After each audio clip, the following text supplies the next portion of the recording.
येयू से पूछती है क्या उसने तुम्हें इसके बारे में बताया था। येयू रुअबे से बोलती है मुझे इस बारे में कुछ नहीं पता। रुअबे येयू को समझाने की कोशिश करती है, चाओयान तुम्हें धोखा तो नहीं देने वाला। येयू को समझ नहीं आ रहा था आखिर क्या हो रहा है। येयू अपना सारा गुस्सा चाओयान की पिक्चर पर निकालती है। येयू की हाथ में अपनी पिक्चर देखकर चाओयान को लगता है येयू अपनी कार्टून पिलो देखकर अपना गुस्सा अब उसके स्केरक्रो पर निकाल रही है। चाओयान सुबह सुबह मीटिंग के लिए चला जाता है और इसी वजह से येयू की दिल में चाओयान के लिए शक पैदा होना शुरू हो जाती है। शाबो अपनी मम्मी को उदास देखकर अपनी मम्मी के साथ अपनी डैडी से मिलने उनके ऑफिस जाता है। येयू चाओयान के लिए उसके पसंद के सैंडविच ले जाती है। लिनवे भी चाओयान के लिए सैंडविच ले आती है। लिनवे को देखकर येयू दोबारा उदास हो जाती है और शाबो को अच्छा नहीं लगता। चाओयान येयू को बोलती है मीटिंग खत्म करने के बाद हम एक साथ लंच करेंगे। येयू और शाबो चाओयान का बाहर इंतजार करती है। येयू कुछ देर के लिए वॉशरूम जाती है और शाबो जाकर लिनवे की कॉफी में एक नकली कैटरपिलर रख देता है। लिनवे नकली कैटरपिलर देखकर डर जाती है और चाओयान शाबो पर गुस्सा हो जाता है। कॉफी गिरने की वजह से लिनवे वॉशरूम की ओर जा रही थी कि लिनवे येयू को बोलती है तुम उसके लिए कुछ नहीं हो तो यह नाटक मत करो। शाबो को लेकर चाओयान और येयू के बीच दोबारा लड़ाई हो जाती है और येयू शाबो को लेकर अपनी मम्मी के घर चली जाती है। तो दूसरी ओर वेनगू रुअबे को बहुत सारा काम करने देता है ताकि रुअबे खुद जॉब छोड़कर चली जाए। वेनगू का ये प्लान भी काम न करने पर वेनगू रुअबे से पूछ लेता है तुमने यह सब कैसे कर लिया।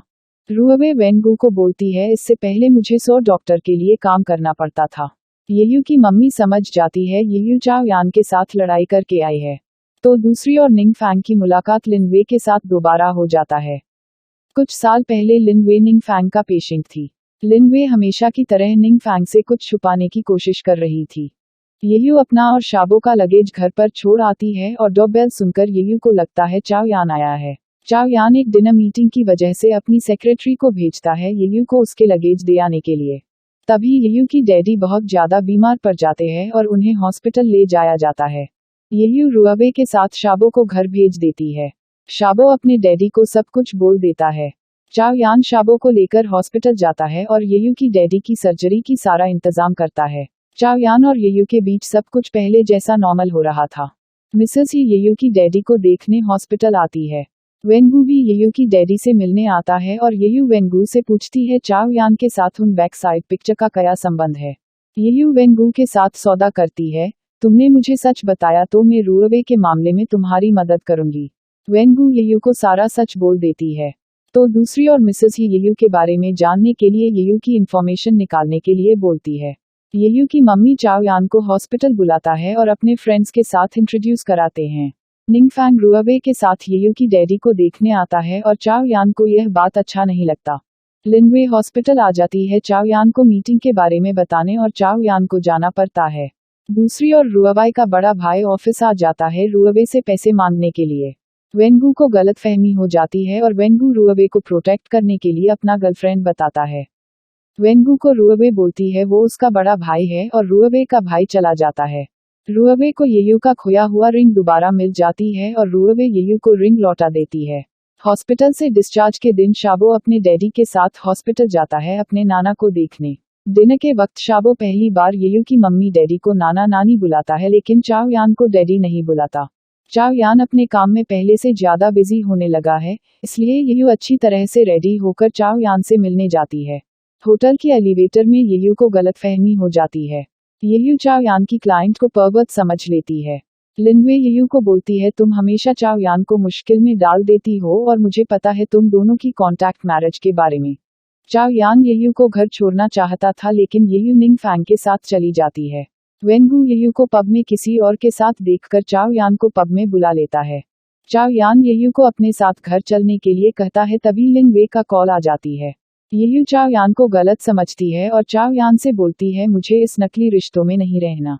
येयू की बातें से चाओयान परेशान हो जाता है और चाओयान येयू को 2 वीक्स का वक्त देता है सोचने के लिए। लेकिन येयू चाओयान के साथ कॉन्टैक्ट मैरिज तोड़ देती है और चली जाती है। चाओयान चाहकर भी येयू को जाने से रोक नहीं पाया। चाओयान को समझ नहीं आ रहा था येयू को आखिर हुआ क्या है। वेनगू चाओयान को समझाता है तुम्हारे और लिनवे की एंगेजमेंट हुआ था यह जानकर येयू चली गई। अगले ही दिन चाओ यान येयू से मिलने जाता है और येयू को बोलता है शाबो का अभी तक कोई भी दोस्त नहीं बना तो तुम कॉन्ट्रैक्ट तोड़ नहीं सकती। येयू शाबो के लिए एक दोस्त ले आती है और शाबो को उसके साथ खेलना पसंद है। येयू की अरेंजमेंट देखकर चाओ यान को लग रहा था वो अपने बेटे के लिए उसकी फ्यूचर वाइफ ढूंढ रहा था। येयू चाओ यान को अपना एंगेजमेंट रिंग वापस करती है और चाओ यान भी येयू को जाने देता है। दूसरी ओर आंटी ही एक डिनर मीटिंग रखती है ताकि चाओ यान और लिनवे की शादी के बारे में बात कर सके। चाओ यान साफ साफ बता देता है मैं बिजनेस के लिए खुद को नहीं बेचूंगा। येयू दोबारा घर आती है शाबो को उसके शो के लिए सॉन्ग सिखाने के लिए। निंगफैंग घर आता है येयू को ले जाने के लिए और शाबो की दोस्ती निंगफैंग के साथ हो जाता है। चाओ यान को लिविंग रूम में वॉइस रिकॉर्डर मिलता है जिसमें येयू शाबो के लिए सॉन्ग रिकॉर्ड की थी। चाओ यान रिकॉर्डिंग सुन रहा था तब येयू अपना फोन ढूंढने घर आती है। येयू अपनी और निंगफैंग की बातें सुनकर चाओ यान को रोकने की कोशिश कर रही थी ताकि चाओ यान को सच का पता न चले, लेकिन चाओ यान को पता चल जाता है येयू उसे पसंद करने लगी है और येयू अपना फोन लेकर चली जाती है। चाओ यान अपनी खुशी वेंगू के साथ शेयर करने चला जाता है। शाबो अपने डैडी को बोल देता है मम्मी माउंटेन विला चली गई है। चाओ यान और शाबो भी येयू से मिलने माउंटेन विला जाता है। तो दूसरी ओर रुअबे जानबूझकर वेंगू को अपनी नकली डिनर डेट के बारे में सुना रही थी और वेंगू रुअबे की बात सुनकर जेलस होता है। वेंगू हर वक्त रुअबे के बारे में सोच रहा था और बेचैन होकर रेस्टोरेंट चला जाता है। वेंगू रुअबे को उसके घर तक पीछा करता है और रुअबे वेंगू की कार देखकर वेंगू को और अभी जेलस फील कराती है। उसी वक्त रुअबे का भाई आ जाता है और मिस्टर वेंग चला जाता है। रुअबे का भाई दोबारा रुअबे से पैसे मांगने आया था और वेंगू अपना वॉच देने वाला था पर रुअबे वेंगू को रोक लेती है। रुअबे का भाई रुअबे से उसका गिफ्ट रख लेता है लेकिन बैग खाली था। रुअबे वेंगू से बोलती है जिसे मैं ठीक से जानती नहीं उससे गिफ्ट कैसे लूं। आंटी ही चाओ यान को कॉल करती है। येयू की सॉन्ग सुनने के बाद आंटी ही समझ जाती है 5 साल पहले शाबो को जिस लड़की ने बचाया था वो येयू थी। चाओ यान अपने बेटे और बीवी के साथ अच्छा वक्त बिता रहा था कि लिनवे भी चाओ यान से मिलने विला आ जाती है। शाबो लिनवे को अपने डैडी से दूर करने के लिए लिनवे के साथ फिशिंग करने जाता है। लिनवे को चोट लग जाती है और चाओ यान शाबो पर नाराज होता है। चाओ यान लिनवे को बोल देता है शाबो तुम ही पसंद नहीं करता है और मैं तुम्हारे साथ और काम नहीं कर पाऊंगा। शाबो अपनी मम्मी और निंगफैंग के साथ घर जाता है। वेंगू फाइनली उस लड़की का पिक्चर ले आता है लेकिन चाओ यान अब और उस लड़की के बारे में सोचना नहीं चाहता। चाओ यान एक बिजनेसमैन होने की वजह से येयू को अपनी दिल की बात एक नए कॉन्टैक्ट के जरिए बोलता है। येयू निंगफैंग के साथ म्यूजिक कॉन्सर्ट में जाने वाली थी लेकिन चाओ यान येयू को अपने साथ घर ले जाता है। चाओ यान लिनवे के साथ अपना बिजनेस कॉन्टैक्ट तोड़ देता है। चाओ यान येयू को टेक्स्ट करता है और येयू चाओ यान को बोलती है मैं अभी तक कॉन्टैक्ट पेपर में साइन नहीं किया। चाओ यान येयू से पूछता है क्यों नहीं किया। येयू चाओ यान के टेक्स्ट का रिप्लाई नहीं करती। चाओ यान येयू की टेक्स्ट का इंतजार कर कर के परेशान हो जाता है और अपने सारे लॉयर को लेकर घर चला जाता है। येयू चाहती थी चाओ यान उसे बोले कि मैं तुमसे प्यार करता हूँ। चाओ यान का सेक्रेटरी चाओ यान को समझाने की कोशिश करता है फिर भी चाओ यान कुछ नहीं बोल पाता। येयू चाओ यान से नाराज होकर चली जाती है। दूसरी ओर वेंगू रुअबे से उसके भाई के बारे में पूछता है और रुअबे वेंगू से नाराज हो जाती है। वेंगू और येयू एक दूसरे का प्रॉब्लम लेकर रेस्टोरेंट में मिलते हैं। वेंगू येयू को बोलता है तुम मुझे रुअबे के बारे में बताओ और मैं तुम्हारी प्रॉब्लम सॉल्व कर दूंगा। येयू वेंगू को रुअबे के बारे में सब कुछ बोल देती है। वेंगू चाओ यान को कॉल करके बार में आने के लिए बोलता है और वेंगू चाओ यान को एक परफेक्ट डेट प्लान करने का आइडिया देता है। लेकिन चाओ यान एक परफेक्ट डेट के नाम पर येयू को फिशिंग करने के लिए ले जाता है। शाबो अपनी डैडी से पूछता है क्या आपने मम्मी को बोल दिया। चाओ यान शाबो को बोलता है नहीं लेकिन मैं अभी ईमेल करके तुम्हारी मम्मी को बता देता हूँ। शाबो कीबोर्ड फेंक देता है। शाबो भी येयू की तरह चाओ यान का इमोशन देखना चाहता है। चाओ यान बहुत कोशिश करता है लेकिन येयू को अपने दिल की बात बोल नहीं पाता। तो दूसरी ओर लिनवे दोबारा डिप्रेशन में जा रही थी। लिनवे अपनी माँ को बोल देती है मैं चाओ यान को शादी के लिए राजी नहीं कर पाए। मिसेस लिन की बातों की वजह से आंटी ही को समझाती है तुम्हारा और चाओ यान का कोई फ्यूचर नहीं है। उसी वक्त चाओ यान रेस्टोरेंट में आ जाता है और येयू को लेकर चला जाता है। आंटी ही की बातों की वजह से चाओ यान येयू से माफी मांगता है। चाओ यान येयू को बोलता है मैं तुम्हें पसंद करता हूँ। तो दूसरी ओर मिसेस लिन हेशी ग्रुप में काम करने वाले कुछ इंपॉर्टेंट एम्प्लॉइज को दोबारा अपनी कंपनी में बुला लेती है। लिनवे लोगों से छुपते हुए निंगफैंग की क्लिनिक पहुंच जाती है लेकिन निंगफैंग लिनवे की बिना ट्रीटमेंट किए कोई भी मेडिसिन नहीं देना चाहता। निंगफैंग की जिद के आगे लिनवे को झुकना पड़ा और लिनवे दोबारा अपनी ट्रीटमेंट शुरू करती है। येल्यू आंटी ही की दिल जीतने के लिए चाओ यान से आंटी ही के बारे में जानना चाहती है। चाओ यान जब बोलता है आंटी ही को गोल्फ बहुत पसंद है तब येल्यू गोल्फ सीखना चाहती है। येल्यू की गोल्फ सीखने की जुनून की वजह से येल्यू अपनी सारी जिम्मेदारी भूल चुकी थी। येल्यू अब हर वक्त सिर्फ गोल्फ के बारे में सोचती हैं। येल्यू की गोल्फ खेलने की जुनून से परेशान होकर चाओ यान येल्यू को गोल्फ सिखाने के लिए गोल्फ सेंटर ले जाता है। अचानक एम्प्लॉइज की रेसिग्नेशन पाने के बाद भी चाओ यान को फर्क नहीं पड़ता। चाओ यान का पुराना ड्राइवर आंटी ही से पैसे मांगने के लिए उनसे मिलने आता है। येल्यू गोल्फ सेंटर के बाहर आंटी ही के साथ किसी अजनबी को देखकर पर्वर्ट समझ लेती है। येल्यू आंटी ही को उससे बचाती है और आंटी ही चाओ यान की मेमोरी लॉस होने की बात येल्यू को बोल देती है। आंटी ही येल्यू से बोलती है मुझे इस बात की खुशी है तुम्हारी वजह से शाबो और चाओ यान आज जिंदा है, लेकिन मुझे इस बात की गम भी है तुम अगर चाओ यान के साथ रही तो उसे सब कुछ याद आ जाएगा और वो खुद को दोषी मानने लगेगा। आंटी ही की दिल जीतने के लिए चाओ यान और शाबो येल्यू को गोल्फ सेंटर ले जाती है ताकि येल्यू आंटी ही को इम्प्रेस कर सके। येल्यू चाओ यान की तकलीफ की वजह नहीं बनना चाहती थी इसलिए येल्यू चाओ यान से ब्रेकअप कर लेती है। वेंगू अपने माँ की डेथ एनिवर्सरी पर घर जाता है और अपने डैडी के साथ डिनर करता है। वेंगू के डैडी वेंगू को अपने और अपनी बीवी की रिश्ते के बारे में बताता है। वेंगू अपनी डैडी की बातें सुनकर वेंगू को रुअवे की फिक्र होने लगता है। वेंगू अपने डैडी से वो घर मांग लेता है जिसमें उसके मम्मी डैडी रहते थे। अगले ही दिन सुबह चाओ यान और शाबो ब्रेकफास्ट लेकर येल्यू से मिलने येल्यू की घर जाता है। येल्यू चाओ यान से बोलती है मैं तुमसे ब्रेकअप कर लिया है तो तुम मुझसे मिलने क्यों आए हो। चाओ यान येल्यू से बोलता है मुझे मंजूर नहीं है और न मैं ब्रेकअप करना चाहता हूँ। गुस्से में येल्यू चाओ यान से पूछती है तो फिर कैसे मानोगे। चाओ यान येल्यू से बोलता है ब्रेकफास्ट कर लो। येल्यू चाओ यान से पूछती है अगर मैंने ब्रेकफास्ट कर लिया तो क्या तुम मान लोगे। चाओ यान शर्त रखता है अगर इस पूरे रेत की नीचे गिरने से पहले तुमने ब्रेकफास्ट खत्म कर लिया तो मैं मान जाऊंगा। येल्यू सारा ब्रेकफास्ट खत्म कर लिया था लेकिन शाबो आखिरी ब्रेड का टुकड़ा खा लेता है। येल्यू चाओ यान से पीछा छुड़ाने के लिए चाओ यान को बोलता है शाबो को स्कूल ले जाओ। शाबो येल्यू से बोलता है मैं अब खुद जा सकता हूँ। चाओ यान येल्यू को उसके ऑफिस तक पीछा करता है लेकिन येल्यू चाओ यान की बात नहीं सुनती। तो दूसरी ओर वेंगू रुअवे को विला आने के लिए बोलती है। रुअवे को विला पसंद आता है और वेंगू रुअवे को विला की चाबी दे देता है। रुअवे अपनी माँ को विला में देखकर खुश नहीं होती और गुस्से में बाहर चली आती है। रुअवे वेंगू पर नाराज होती है। रुअवे बिल्कुल भी नहीं चाहती उसकी माँ और भाई के लिए वेंगू अपना पैसा खर्च करें। वेंगू रुअवे की बातों को समझ नहीं पाता है और उन दोनों में लड़ाई हो जाती है। येल्यू चाओ यान से ब्रेकअप करके खुश नहीं थी तो निंगफैंग येल्यू को बस स्टैंड में देखकर येल्यू को खुश करने की कोशिश करता है। तो शाबो अपने डैडी के साथ अपनी मम्मी का इंतजार करते हुए सो जाता है। चाओ यान येल्यू को बिना कुछ बोले शाबो को लेकर चला जाता है और चाओ यान निंगफैंग को और भी ज्यादा न पसंद करने लगा। येल्यू निंगफैंग को बोलती है मुझे कल तुम्हारे साथ ल्यूचेंग सिटी जाना है। निंगफैंग के साथ येल्यू होटल स्टाफ की मेडिकल चेकअप करने जाती है। रुअवे बारिश में भीग जाती है और बस स्टैंड पर दो लोग रुअवे के बारे में बात कर रहे थे। रुअवे उनकी बातें सुनकर बहुत ज्यादा डर जाती है और वेंगू को कॉल करती है। वेंगू रुअवे की कॉल रिसीव नहीं करता और रुअवे को पब में आने के लिए अपना वॉइस मैसेज भेजता है। रुअवे वेंगू से मिलने चली जाती है लेकिन वेंगू को रुअवे की हालत देखकर बिल्कुल भी बुरा नहीं लगा। रुअवे गुस्से में वेंगू को बोल देती है आज से तुम्हारे और मेरे बीच लीडर मेंबर का रिश्ता है और कुछ नहीं। वेंगू रुअवे को बोलता है हम दोनों के बीच लीडर मेंबर का ही रिश्ता है। वेंगू को रुअवे के लिए अपने दिल में छुपे हुए प्यार नहीं दिखा और न वेंगू रुअवे के हंसी के पीछे का दर्द देख पाया। शाबो और चाओ यान येल्यू के साथ डिनर करने के लिए ल्यूचेंग सिटी आते हैं। तभी चाओ यान को पता चलता है लिंशी ग्रुप की वजह से चाओ यान का ब्रेसलेट का कॉन्टैक्ट कैंसिल हो गया। रुअवे वेंगू का गुस्सा खुद पर निकालती है और रुअवे बीमार हो जाती है। वेंगू पूरी रात रुअवे के बातों को समझने की कोशिश कर रहा था।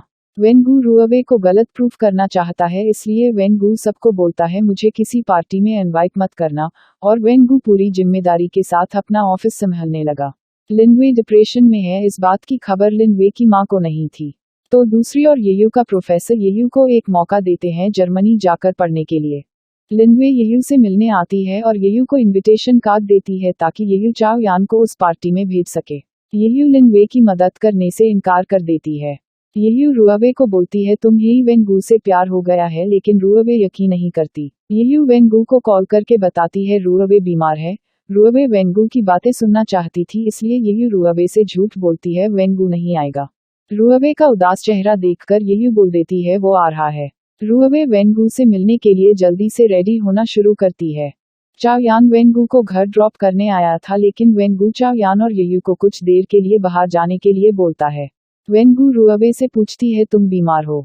रुअबे गुस्से में वेनगू को बोलती है तुम तो मुझे देखना नहीं चाहते हो तो क्यों आए हो? वेनगू रुअबे से बोलता है मैं बस तुम्हारी मदद करना चाहता था, तुम्हें तकलीफ देने का मेरा कोई इरादा नहीं था। वेनगू रुअबे के लिए जिंजर सूप बनाता है और रुअबे को बोलता है आपसे तुम्हारे और मेरे बीच कोई शर्त नहीं होगा।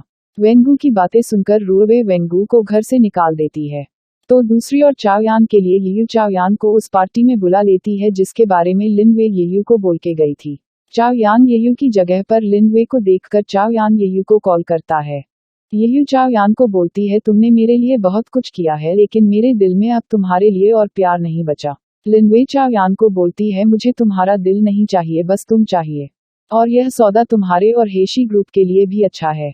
चाओ यान लिन वे से बोलता है अगर ऐसी बात है तो मैं सीईओ की पोजीशन से रिजाइन कर दूंगा। लिन वे अपनी बात मनवाने के लिए चाओ यान को किस करने की कोशिश करती है। चाओ यान लिन वे को रोक लेता है और लिन वे को खुद की इज्जत करने के लिए बोलता है। लिन वे अपनी मां की बात रखने के लिए अपने आप को चाओ यान के नजरों में गिरा दिया। लिन वे की हालत पहले से भी ज्यादा बुरी हो जाती है और लिन वे निंगफैंग को कॉल करती है। निंगफैंग लिन वे की हालत देखकर लिन वे को अपने घर ले जाता है।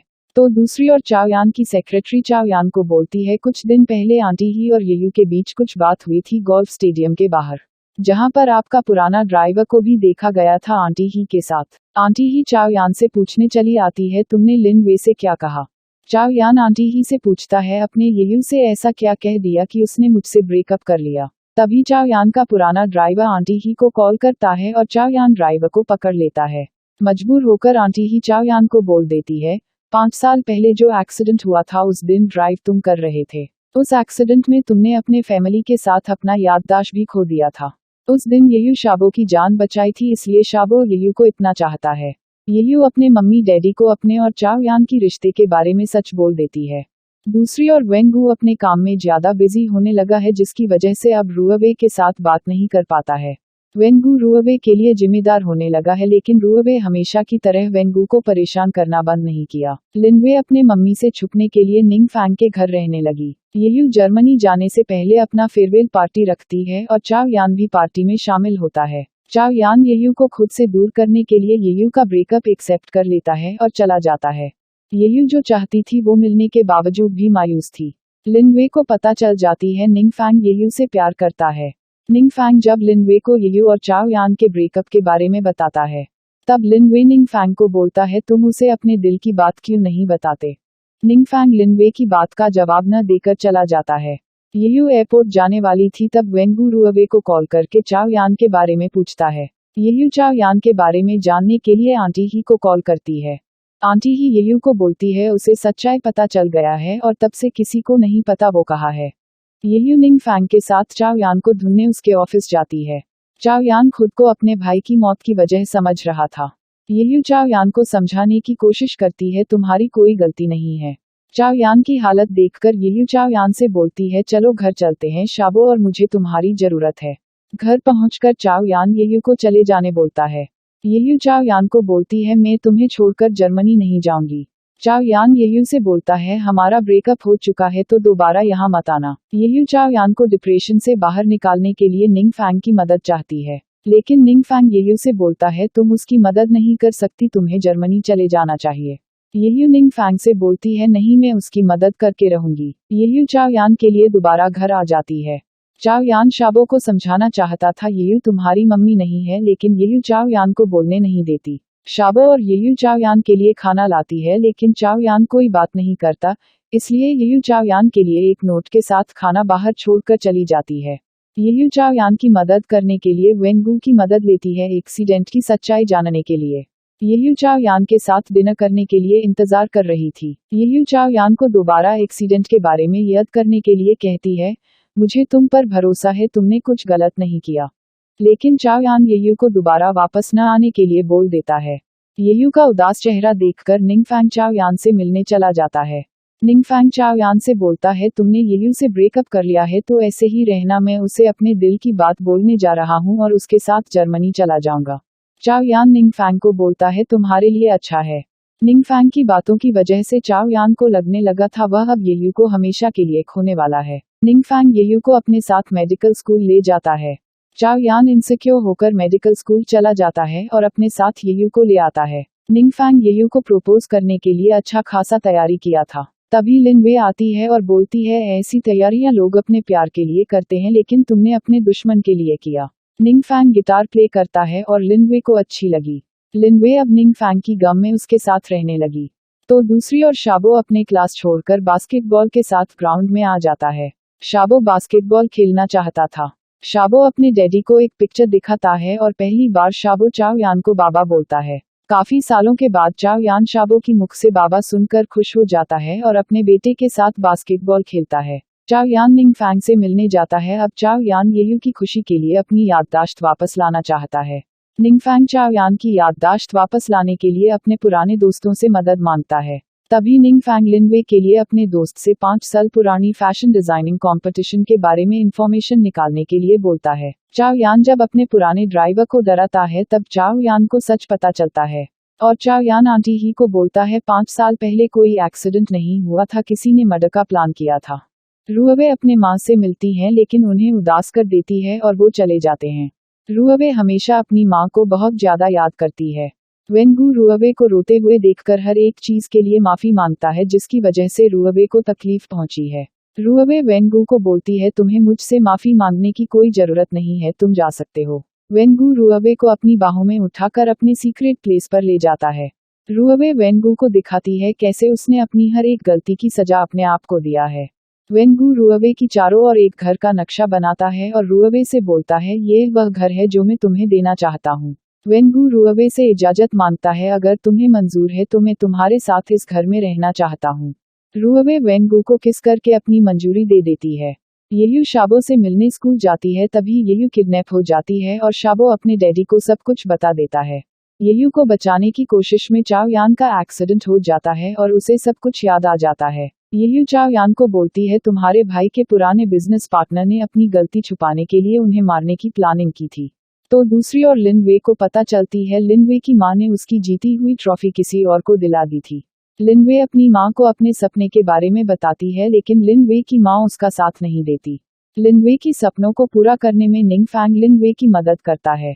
दूसरी ओर चाओ यान और येयू रजिस्टर मैरिज कर लेते हैं और चाओ यान येयू को पढ़ने के लिए बाहर भेज देता है। लिनवे और निंगफैंग की दोस्ती प्यार में बदल रहा था लेकिन लिनवे की ड्रीम्स की वजह से उन दोनों के बीच दूरियां बढ़ने लगी। तो वेनगू की डैडी को वेनगू और रुअवे की रिश्ते के बारे में पता चल जाता है। रुअवे वेनगू से बोलती है तुम्हारे डैडी मेरे और तुम्हारे रिश्ते को एक्सेप्ट नहीं करेंगे। वेनगू अपने डैडी से बात करने जाता है और मिस्टर वेनगू को बोलता है अगर तुम उस लड़की के साथ रहना चाहती हो तो तुम्हें मेरा नाम और पैसा छोड़ना पड़ेगा। वेनगू रुअवे के लिए अपना सब कुछ अपने डैडी को वापस कर देता है। वेनगू के डैडी वेनगू की बातों से काफी खुश होते हैं। रुअवे वेनगू को बोल देती है तुम्हें परखने के लिए मैंने और तुम्हारे डैडी ने तुमसे झूठ बोले थे। येयू अपनी पढ़ाई खत्म करके वापस आ जाती है। चाओ यान और येयू अपने शादी के अनाउंसमेंट करते हैं। येयू अपनी बुके फेंकती है और निंगफैंग पकड़ लेता है। लिनवे निंगफैंग से मिलने आ जाती है और निंगफैंग लिनवे दोबारा एक साथ हो जाते हैं। हेलो दोस्तों, आई होप आप सबको हमारे एक्सप्लेनेशन वीडियो अच्छी लगी है। इस ड्रामे की एक स्पेशल एपिसोड है जिसको हमने एक्सप्लेनेशन में ऐड नहीं किया है। डिस्क्रिप्शन बॉक्स में दी गई वेबसाइट लिंक अगर आपने यूज किया तो आपको स्पेशल एपिसोड देखने को मिलेगा।